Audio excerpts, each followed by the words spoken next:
కీర్తనల గ్రంథము 110వ అధ్యాయము. నా ప్రభువుతో సెలవిచ్చిన వాక్కు.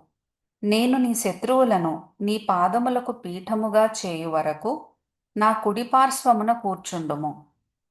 యెహోవా నీ పరిపాలన దండమును సియోనులో నుండి సాగజేయుచున్నాడు. నీ శత్రువుల మధ్యను నీవు పరిపాలన చేయుము. యుద్ధ సన్నాహ దినమున నీ ప్రజలు ఇష్టపూర్వకముగా వచ్చెదరు. నీ యవనస్తులలో శ్రేష్ఠులు పరిశుద్ధాలంకృతులై మంచువలె అరుణోదయ గర్భములో నుండి నీ యొద్దకు వచ్చెదరు. మెల్కీసెదెకు క్రమము చొప్పున నీవు నిరంతరము యాజకుడవై యుందువని యెహోవా ప్రమాణము చేసి ఉన్నాడు.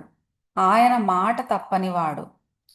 ప్రభువు నీ కుడిపార్శ్వమందుండి తన కోపదినమున రాజులను నలుగగొట్టును. అన్యజనులకు ఆయన తీర్పు తీర్చును.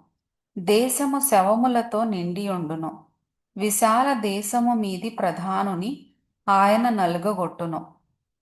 మార్గమున ఏటి నీళ్లు పానము చేసి ఆయన తల ఎత్తును.